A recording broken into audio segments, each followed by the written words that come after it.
कि मूल अधिकार को पहले आपके संवैधानिक उपबंध को देखिए, लेकिन मूल अधिकार को जानने से पहले कि मूल अधिकार क्या है, व्हाट इज फंडामेंटल राइट्स, इसके पहले आपको एक शब्द को समझना होगा, ह्यूमन राइट्स।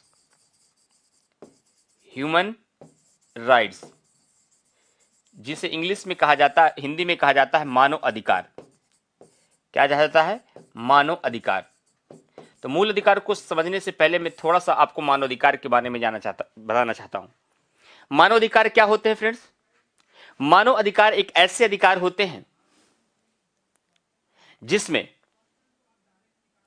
किसी भी व्यक्ति को, ऐसे अधिकार जो किसी व्यक्ति को मानव होने के नाते प्राप्त होते हैं। जैसे कोई व्यक्ति मानव है और मानव होने के नाते उसे जो भी अधिकार प्राप्त होने चाहिए वह सारे अधिकार मानव अधिकार कहलाते हैं। इससे बात स्पष्ट नहीं होती है, जब अंतर के साथ आप पढ़ेंगे तो समझ में आएगा। जैसे जो आपका मानव अधिकार होता है, या किसी भी देश की सीमा से, या किसी भी देश की सीमा से, या किसी संविधान की सीमा से, या फिर किसी संविधान की सीमा से प्रतिबंधित नहीं होते। मतलब कोई व्यक्ति चाहे अमेरिका में पैदा हो, चाहे भारत में पैदा हो, लेकिन उसको मानव होने के नाते जो अधिकार मिलने चाहिए, ह्यूमन होने के नाते, वे अधिकार उसे प्राप्त किए जाएंगे। कोई देश ये नहीं कह सकता है कि हमारे संविधान में यह बात नहीं लिखी गई है, आपको इसलिए यह अधिकार नहीं मिलेगा। तो व्यक्ति ये कह सकता है हमारे मानव होने के नाते जो अधिकार हमें प्राप्त होने चाहिए वो सारे अधिकार हमें मिलने चाहिए, और व्यक्ति अपने राज्य से उसकी मांग कर सकता है, भले ही उस देश के संविधान में उसका उल्लेख न किया गया हो। इसलिए यह कहा जाएगा कि अंतर के रूप में यदि देखेंगे, जहां एक तरफ मूल अधिकार राज्य की सीमा से बंधे होते हैं, देश की सीमा से बंधे होते हैं, संविधान के अनुच्छेदों से बंधे होते हैं, लेकिन मानव अधिकार किसी भी देश की सीमा से और किसी भी अनुच्छेद की सीमा से नहीं बंधे होते हैं। और मानव अधिकार वो अधिकार होते हैं जो किसी भी व्यक्ति को मानव होने के नाते उसे प्राप्त होने चाहिए। और जो व्यक्ति के मानव अधिकार होते हैं वह उन अधिकारों की मांग जिस देश में है वह अपने राज्य से यानी कि सरकार से उसकी मांग कर सकता है, भले ही उसके संविधान में उसका उल्लेख न किया हो। लेकिन मूल अधिकार क्या है? मूल अधिकार को एक निश्चित भाग में रखा गया है। अगर हमारे जो मूल अधिकार हैं, हम जाकर के भूटान में कहें, भूटान की सरकार से कि हमें रोजगार का अधिकार दीजिए, आर्टिकल 16 में कहा गया है, तो कहा जाएगा कि भारत में कहा गया होगा, भारत के संविधान में कहा गया होगा, भूटान में ऐसा नहीं लिखा है। तो इसका मतलब यह हुआ कि जो मूल अधिकार होता है वह देश की सीमा से बंधे होते हैं। और देश की सीमा के अंतर्गत ही अगर आप कहते हैं कि हमें यह अधिकार चाहिए, तो सरकार ये कह सकती है क्या इसका उल्लेख आर्टिकल 12 से 35 के मध्य किया गया है? तो आप कहेंगे नहीं, इसका उल्लेख तो आर्टिकल 366 में है। तो कहेंगे आर्टिकल 366 मूल अधिकार नहीं है। तो जिसका उल्लेख अनुच्छेदों में किया गया है 12 से 35 के मध्य, उन्हीं मूल अधिकारों को आपको दिया जाएगा। इसका मतलब अगर मैं अंतर की बात करूं, डिफरेंस की बात करूं, जहां एक ओर मानव अधिकार किसी भी देश की सीमा से या किसी भी संविधान के अनुच्छेदों से बंधे हुए नहीं होते, वहीं दूसरी ओर जो आपके मूल अधिकार होते हैं वह देश की सीमा से और अनुच्छेद में बंधे होते हैं। इसका मतलब मानव अधिकार एक लॉन्ग कॉन्सेप्ट है, एक बड़ी अवधारणा है, जबकि मूल अधिकार एक संकीर्ण अवधारणा है। ये बात मैं क्यों कह रहा हूं? जब तुलनात्मक रूप से आप मूल अधिकार को पढ़ना स्टार्ट करें तो मानव अधिकार यदि मूल अधिकारों की आप अंतर जान पाएंगे तो आप समझ पाएंगे हम आखिर पढ़ने क्या जा रहे हैं। अब बात आती है व्हाट इज फंडामेंटल राइट्स। ये मूल अधिकार क्या है सर? मूल अधिकार वे अधिकार होते हैं जो किसी व्यक्ति के या जो किसी नागरिक के भौतिक और नैतिक विकास के लिए आवश्यक होते हैं। ऐसे सारे अधिकार जो हमारे भौतिक मतलब फिजिकल और नैतिक मतलब कि मॉरल विकास के लिए जो आवश्यक हैं वह सब मूल अधिकार कहलाते हैं। मूल अधिकार दिया क्यों गया? आपको समानता का अधिकार क्यों मिला? आपको स्वतंत्रता का अधिकार क्यों मिला? आपको धार्मिक स्वतंत्रता का अधिकार क्यों मिला? आपको सांस्कृतिक एवं शैक्षणिक अधिकार क्यों मिला? ताकि आप अपने व्यक्तित्व का विकास कर सकें, आप अपना नैतिक विकास, अपना आर्थिक, अपना सामाजिक, अपना राजनीतिक विकास कर सकें। और आप यदि अपना विकास करेंगे तो समाज का विकास होगा, समाज का विकास होगा तो राष्ट्र का विकास होगा। तो प्रत्येक व्यक्ति अपने व्यक्तित्व का विकास कर सके, इसलिए हमारे संविधान में क्या किया गया है? मूल अधिकारों का उल्लेख किया गया है। लेकिन सवाल उठता है कि मूल अधिकार को हमने कहां से लिया है? तो मूल अधिकार की संकल्पना को हमने अमेरिका के संविधान से लिया है। इसको हमने अपने संविधान के किस भाग में स्थान दिया, किस अनुच्छेद से किस अनुच्छेद के मध्य रखा, हमारे संविधान में कितने मूल अधिकार हमारे मूल संविधान में थे, वर्तमान में मूल अधिकारों की संख्या कितनी है, कौन से मूल अधिकार को हटाया गया, हटाया गया तो किस संविधान संशोधन के माध्यम से हटाया गया, इन सारे चीजों को लेकर के आपके समीक्षा अधिकारी में सवाल पूछे जाते हैं।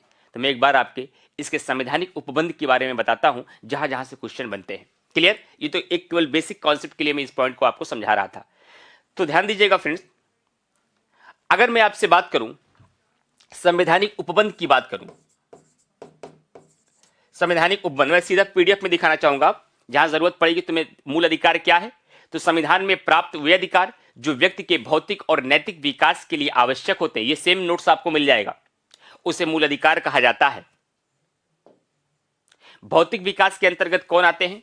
व्यक्ति का सामाजिक सोशल डेवलपमेंट, व्यक्ति का इकोनॉमिकल डेवलपमेंट, व्यक्ति का राजनीतिक डेवलपमेंट, इन तीनों विकास के लिए जो तत्व आवश्यक होते हैं वो सब क्या कहलाएंगे? मूल अधिकार या फंडामेंटल राइट्स कहलाएंगे।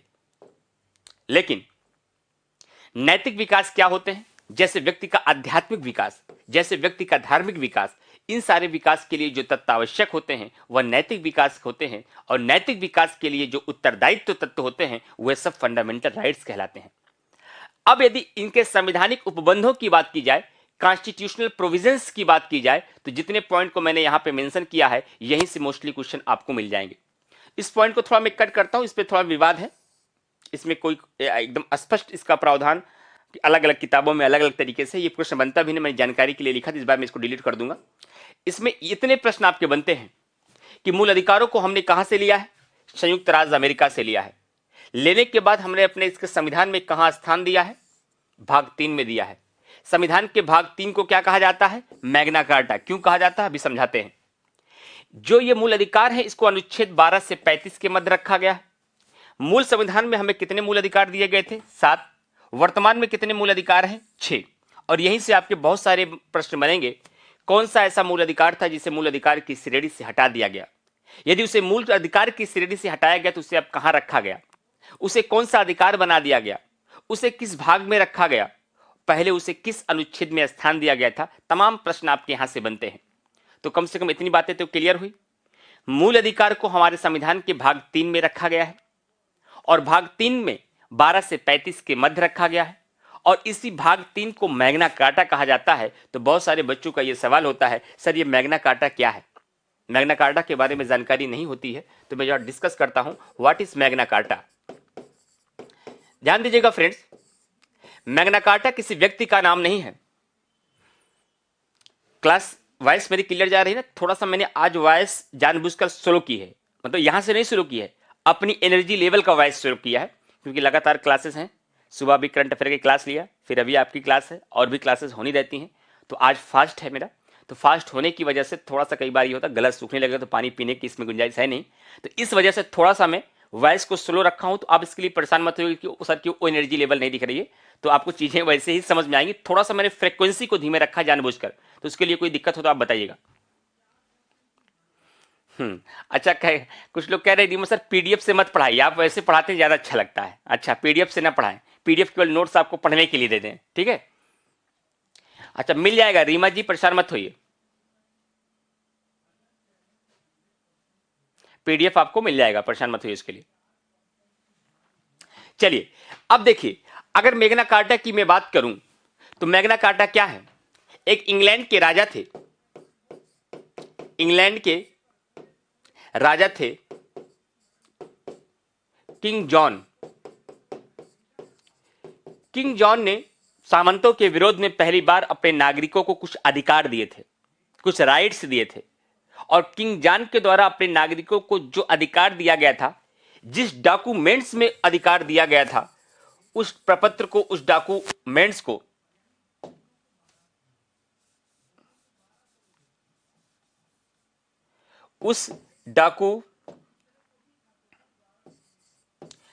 को जो कहा गया उसका नाम क्या था? Magna carta. क्या नाम था? Magna carta.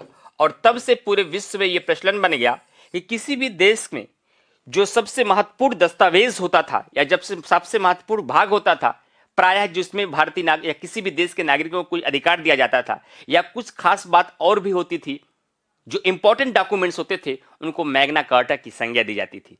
और हमारे संविधान के अंतर्गत जो भारतीय नागरिकों को जो अधिकार दिए गए, उन अधिकारों को भाग 3 में रखा गया, इसलिए भाग 3 को क्या कहा जाता है? भारतीय संविधान का मैग्ना कार्टा कहा जाता है। तो मैग्ना कार्टा किसी देश का नाम नहीं है, मैग्ना कार्टा किसी व्यक्ति का नाम नहीं है, मैग्ना कार्टा एक दस्तावेज है, एक डॉक्यूमेंट्स है।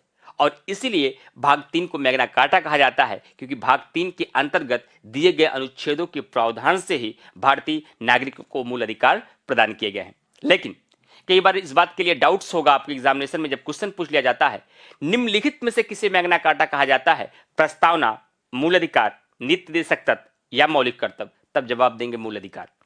तो आप लोग कई बार रटने का प्रयास करते हैं,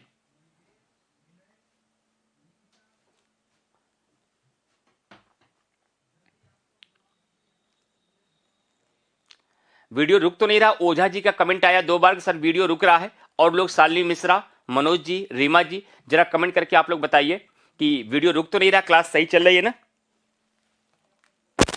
क्लास सही चल रही, कोई दिक्कत तो नहीं है, वॉइस मेरी क्लियर जा रही है आप लोगों तक। ओझा जी का कमेंट मेरे पास आया, शिखा ओझा जी का, कि सर क्लास रुक रहा है। तो देखते हैं उनका पर्सनल नेटवर्क इशू का प्रॉब्लम है। अगर यहां से प्रॉब्लम होगी तो किसी को भी क्लास सही से नहीं जाएगी। अगर और लोगों को क्लास सही से जा रही है, इसका मतलब जिसको समस्या है उनकी अपनी कुछ पर्सनल प्रॉब्लम है। जरा एक बार कमेंट करके बताइए, शालिनी मिश्रा, मनोज जी, ग्रीशा यादव, वॉइस क्या, पूरी बात तो लिखिए। अच्छा सब ठीक है सर, निधि धुरिया ने कमेंट आया सब ठीक है सर। इसका मतलब अगर किसी एक सिंगल बच्चे के पास भी क्लास सही पहुंच रही है, यहां से डिलीवरी क्लियर है, तो आपकी डिलीवरी में कुछ बाधा कहीं से होगी, तो पर्सनल नेटवर्क की प्रॉब्लम होगी। फ्रेंड्स थोड़ा सा उसके ठीक करिए। अंकित जी का भी कमेंट आया, ठीक है, चलिए। रेशु चौहान ठीक चल रहा है sir. Anil Kumar voice video चल रहा है सर, ठीक है। अभिषेक कुमार सर आप पढ़ाइए, कोई प्रॉब्लम नहीं है, ठीक है। इसे डिस्टर्बेंस बीच में बचा जाएगा तो कोर्स को लेकर हम थोड़ा आगे चल पाएंगे। तो मैंने कहा कि मैग्ना कार्टा, तो चाहे आप भाग 3 को कहा जाए चाहे मूल अधिकार को कहा जाए, दोनों को ही मैग्ना कार्टा कहा जाएगा, क्योंकि भाग 3 में ही मूल अधिकार को रखा गया है। तो कितनी बातें यहां याद रखना है आपको कि मूल अधिकार को कहां से लिया गया, अमेरिका के संविधान से। भाग 3 को क्या कहा जाता है, मैग्ना कार्टा। मूल अधिकार को क्या कहा जाता है, मैग्ना कार्टा। हमारे संविधान में इस मूल अधिकारों को कहां से कहां तक रखा गया है, आर्टिकल 12 से 35 के मध्य रखा गया है। और हमारे मूल संविधान में मूल अधिकारों की संख्या कितनी थी, 7। वर्तमान में इनकी संख्या कितनी है, 6। तो यही से बहुत सारा क्वेश्चन बनेगा आपके एग्जाम में कि कौन सा मूल अधिकार था जिसे अब मूल अधिकार से निकाल दिया गया है। तो वह है आपका संपत्ति का अधिकार। क्या, संपत्ति का जो अधिकार था, राइट टू प्रॉपर्टी, संपत्ति का अधिकार, इसे मूल अधिकार की श्रेणी से निकाल दिया गया है। अब सवाल उठता है कि कैसे निकाला गया, किस संविधान संशोधन के द्वारा, किस कॉन्स्टिट्यूशनल अमेंडमेंट के द्वारा। यहीं से बहुत सारा प्रश्न आपके एग्जाम में बनेगा, तो ध्यान रखिएगा। 44वें संविधान संशोधन के माध्यम से, 44वें संविधान संशोधन के माध्यम से इसे मूल अधिकार की श्रेणी से निकाल करके क्या बना दिया गया, इसे विधिक या कानूनी अधिकार बना दिया गया। ध्यान से एक एक पॉइंट पे क्वेश्चन बनेगा, विधिक या कानूनी अधिकार बना दिया गया है, कानूनी अधिकार बना दिया गया। ध्यान से अब सवाल उठता है कि यह संपत्ति का अधिकार पहले कहां था, यह पहले भाग 3 में था, अब किस भाग में रखा गया, अब भाग 12 में रखा गया। किस आर्टिकल में रखा गया, 300 का में रखा गया। पहले कहां था, अनुच्छेद 31 और article 19 clause 1 sub clause F में था। इसका मतलब आर्टिकल 31 और 19 क्लॉज 1 सब क्लॉज एफ को क्या कर दिया गया, निरसित कर दिया गया, यानी कि समाप्त कर दिया गया, सस्पेंड कर दिया गया है। ये सारे प्रश्न आपके एग्जामिनेशन में बनेंगे। आर्टिकल को पढ़ना आप लोग जानते हैं ना, आर्टिकल के बाद जब कोई ब्रैकेट रहता है तो उसे क्लॉज पढ़ते हैं। जैसे अगर ऐसे लिखा रहे तो इसको पढ़ेंगे आर्टिकल 19 क्लॉज 1, लेकिन इसके आगे एक ब्रैकेट और लिखा रहे तो इसको आप पढ़ेंगे article 19 clause 1 sub clause A. लेकिन केवल आपका आर्टिकल ऐसे लिखा रहे तो इसे क्या पढ़ेंगे, 19 ए। ब्रैकेट लिखा रहेगा तो क्लॉज पढ़ेंगे, ब्रैकेट के बाद एक ब्रैकेट और रहेगा तो इसे सब क्लॉज पढ़ेंगे, तो इसके बाद कोई ब्रैकेट नहीं रहेगा तो केवल उस शब्द को पढ़ा जाएगा। ये बेसिक बातें होती, बहुत बार पूरा संविधान पढ़ लेते हैं, नीली बत्ती भी कई बार लोगों को मिल जाती है, लेकिन इसमें कंफ्यूजन बना रह जाता है कि क्लॉज क्या है, सब क्लॉज क्या है और स्वतंत्र आर्टिकल क्या है। चलिए अब फ्रेंड ध्यान रखिएगा, आपको इतने क्वेश्चन मैंने तैयार करा है कि संपत्ति के अधिकार को मूल अधिकार से निकाल के अब क्या बना दिया गया, विधिक अधिकार बना दिया गया। इसी विधिक अधिकार को क्या कहा जाता है, कानूनी अधिकार कहा जाता है। संपत्ति के अधिकार को किस संविधान संशोधन के माध्यम से निकाला गया, 44वें संविधान संशोधन के माध्यम से 1978 में निकाला गया। दूसरी बात, इसे अब कहां रखा गया, भाग 12 में। किस आर्टिकल में रखा गया, 300 का में। ये पहले कहां रखा गया था, आर्टिकल अनुच्छेद 31 में और article 19 clause 1 sub clause F, दो जगह ये रखा गया था। तो उस प्रावधान को अब क्या कर दिया गया है, निश्चित या समाप्त कर दिया गया है। जितने पॉइंट मैंने बताए हैं हर एक पॉइंट से आपके एग्जामिनेशन में क्वेश्चन पूछा जाएगा, तो एकदम क्लियर रखिएगा। ठीक, अब आगे बढ़े। अब आपको यह क्लियर हो गया कि सर इसकी बेसिक बातें तो क्लियर हो गई, लेकिन जो अब 6 मूल अधिकार बचे हैं वह कौन कौन से मूल अधिकार हैं, क्या वहां से प्रश्न पूछे जाते हैं, क्या उनके आर्टिकलों की संख्या पूछी जाती है, कि किस अधिकार को कहां से कहां के मध्य रखा गया है, बिल्कुल पूछा जाता है। अब उसकी चर्चा हम आपसे करेंगे। तो प्रीलिम्स की क्लास है, तो प्रीलिम्स लेवल पे ऐसे किसी भी फैक्ट या कॉन्सेप्ट को हम छोड़ने का प्रयास कदापि नहीं करेंगे जो आपके एग्जामिनेशन में क्वेश्चन पूछे जाते हैं। तो बिल्कुल धैर्य रखिए, जिस तरीके से जिस टेस्ट में मैं पढ़ाने का प्रयास कर रहा हूं बस वैसे चलते रहिए। जो मैं आपको होमवर्क दे रहा हूं वो काम आप करतीएगा, ताकि मेरी जिम्मेदारी है पूरी पॉलिटी को कैसे आपको सिखाना है। ठीक, और एकदम एग्जाम ओरिएंटेड आप सीख कर जाएंगे पॉलिटी। तो बस थोड़ा सा पेशेंस रखिएगा। मैंने कहा कि वर्तमान में 6 मूल अधिकार हैं। कितने, 6 मूल अधिकार हैं। यदि इन 6 मूल अधिकारों की बात करें तो कौन कौन से हैं, 1 2 3 4 5 6। जल्दी से देखते हैं एक बार। पहला है समानता का अधिकार, समानता का अधिकार। दूसरा स्वतंत्रता का अधिकार, स्वतंत्रता का अधिकार। तीसरा शोषण के विरुद्ध अधिकार, शोषण के विरुद्ध अधिकार। चौथा सांस्कृतिक एवं शैक्षणिक अधिकार, सांस्कृतिक एवं शैक्षणिक अधिकार।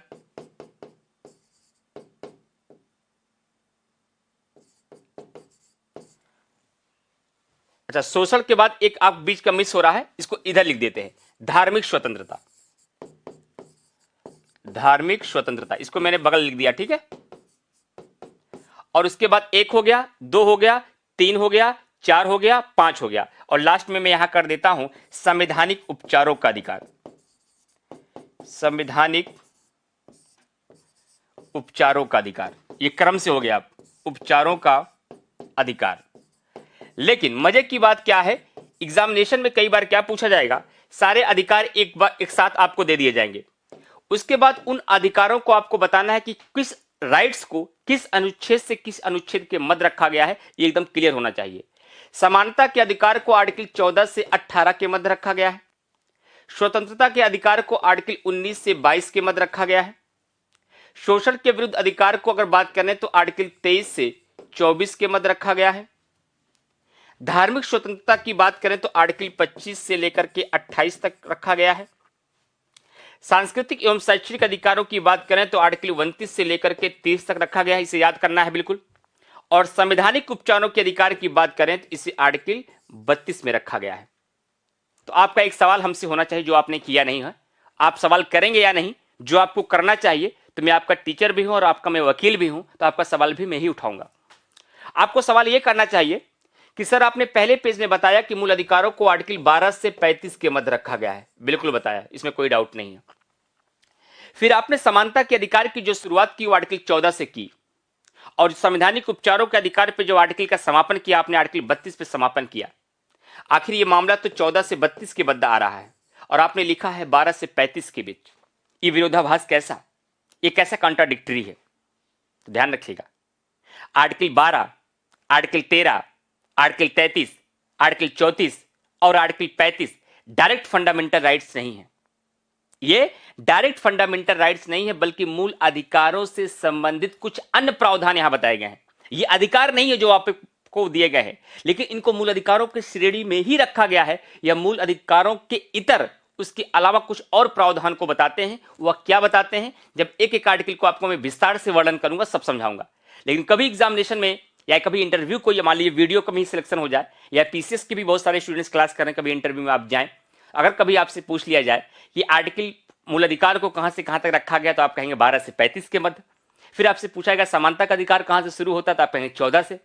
फिर आपसे पूछ लिया जाएगा संवैधानिक उपचारों का अधिकार कहां समाप्त होता है, आप कहते हैं 32 में। तो कहेंगे 12 13 कहां गया, 33 34 और 35 कहां गया। तो आप कहिएगा ये डायरेक्ट फंडामेंटल राइट्स नहीं है, बल्कि मूल अधिकारों के संबंधित कुछ अन्य प्रावधानों को ये बताते हैं। वह कौन प्रावधान है, अभी कुछ देर बाद आप समझेंगे। यहां तक बातें स्पष्ट हुई। एक क्वेश्चन और प्रीलिम्स में बनता है, समीक्षा अधिकारी में भी सवाल पूछा गया एक बार। अगर कभी पूछ लिया जाए, जल्दबाजी में आप लोग गलतियां कर जाते हैं, कि समानता के अधिकार को निम्नलिखित में से कितने अनुच्छेदों में रखा गया है, कहते हैं क्या बच्चे वाला सवाल पूछते हैं, तुरंत आप कहते हैं 14 4 18, 4 अधिकारों में। गलत हो जाएगा, ऐसी गणित मत लगाइएगा। 14 4 18 नहीं होगा, 14 15 16 17 18, 5 अनुच्छेदों में समानता के अधिकार का वर्णन किया गया है। यदि स्वतंत्रता के अधिकारों की बात की जाए तो आप जल्दी से बोल देते 19 3 22, नहीं, 19 20 21 22, 4 अनुच्छेदों में इसका वर्णन किया गया है। ये बात भी आप याद रखिएगा। तो कितनी बातों को मैंने आपको सिखा दिया। पहले तो मैंने आपको मूल मानव अधिकार और मूल अधिकारों के मध्य डिफरेंस बताया। फिर मैंने आपको कहा कि मूल अधिकार को अमेरिका के संविधान से लिया गया है, इसे हमारे संविधान के भाग 3 में रखा गया है, इसे अनुच्छेद 12 से 35 के मध्य रखा गया है, और इसे हमारे संविधान का मैग्ना कार्टा कहा जाता है। मैग्ना कार्टा क्यों कहा जाता है, ये मैंने आपको समझा दिया है। फिर मैंने आपको कहा कि हमारे मूल संविधान में, जब जब मैं बोलूं मूल संविधान पूरे पॉलिटी पढ़ाने के दरमियान, तो आप समझिएगा हम 26 नवंबर 1949 की बात कर रहे हैं, जब हमारा संविधान बनकर तैयार हुआ था। तो 26 नवंबर 1949 को हमारे संविधान में मूल अधिकारों की संख्या कितनी थी, 7। वर्तमान में मूल अधिकारों की संख्या कितनी है, 6। किस अधिकार को मूल अधिकार से बाहर किया गया, संपत्ति के अधिकार को। संपत्ति के अधिकार को अब किस भाग में रखा गया, भाग 12 में। किस आर्टिकल में उसको स्थान दिया गया, अनुच्छेद 300 का में। मूल अधिकार से बाहर निकाल के उसे कौन सा अधिकार बना दिया गया, विधिक और कानूनी अधिकार बना दिया गया।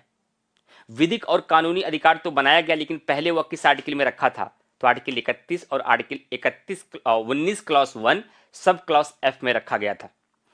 और अगर मेंस की बात होती तो मैं आपको बताता कि ऐसी कौन सी वजह थी कि संपत्ति के अधिकार को निकाला गया और उसे विधिक अधिकार बनाया गया। आगे जरूरत पड़ेगी थोड़ा सा मेंशन कर दूंगा, क्योंकि क्लास प्रीलिम्स की है, इसीलिए मैं एनालिसिस वाले पार्ट पर नहीं जाना चाहता हूं, क्योंकि मुझे 18 लेक्चर में पॉलिटी को समाप्त भी करना है और इस प्रकार से पढ़ा के आपको विदा करना है कि पॉलिटी का कोई एक प्रश्न भी आपको कहीं से फंसा नहीं सके।